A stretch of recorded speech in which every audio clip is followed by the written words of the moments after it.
จะเศร้าไปทำไมแค่คนมันบาดใจคันมันมีคนใหม่เฮาก็มีได้คือกันคิดหลายแล้วถ้าเหนื่อยก็ออกมาเต้นให้ลืมมันวันนี้เรามาพบกันเด้อคนโสด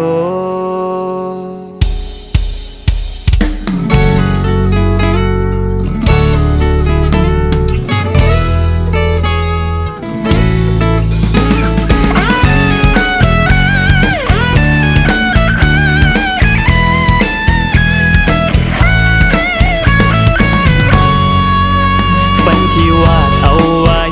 มันพังทลายกลายเป็นฝุ่นในพริบตา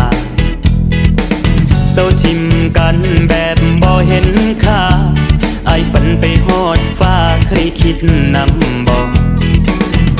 จากใจของคนที่มันหาจริงแล้วโดนทิ้งเคยคิดอยู่บอกว่าคนที่โดนทิ้งมันเจ็บจนว่าติงคิงบ่ได้แต่ถ้าเจ้าเลือกแล้วอ้ายก็สิไปบอกควรใจนาง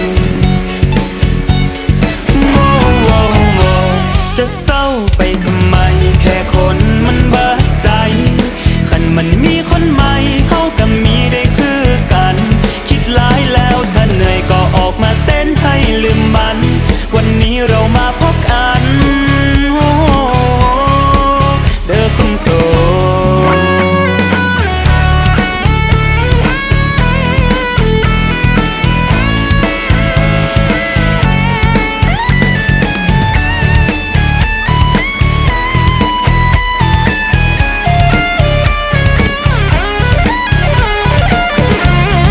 เคยคิดอยู่บอกว่าคนที่โดนทิ้ง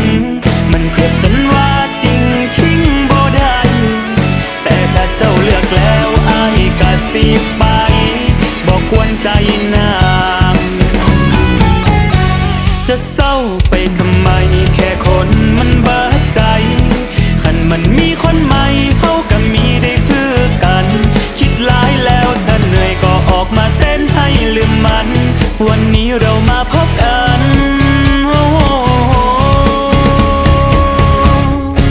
เด้อคนโสด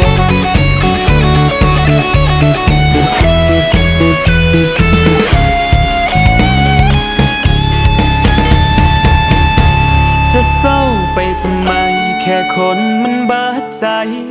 คันมันมีคนใหม่เฮาก็มีได้คือกันคิดหลายแล้วถ้าเหนื่อยก็ออกมาเต้นให้ลืมมันวันนี้เรามาพบกันจะเศร้าไปทำไมแค่คนมันบาดใจคันมันมีคนใหม่เฮาก็มีได้คือกันคิดหลายแล้วถ้าเหนื่อยก็ออกมาเต้นให้ลืมมันวันนี้เรามาพบกัน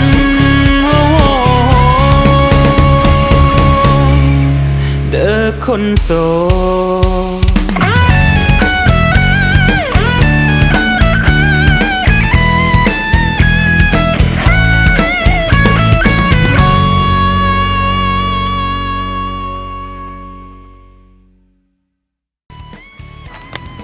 มอดแอนขอโทษ เป็นยังขึ้นมาบอกตอนนี้ เขาอยากโดนเสียใจไงแอนหักมอด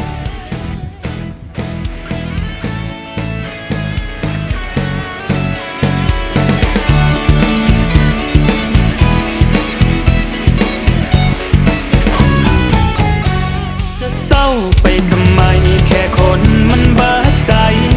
คันมันมีคนใหม่เฮาก็มีได้คือกันคิดหลายแล้วถ้าเหนื่อยก็ออกมาเต้นให้ลืมมันวันนี้เรามาพบกัน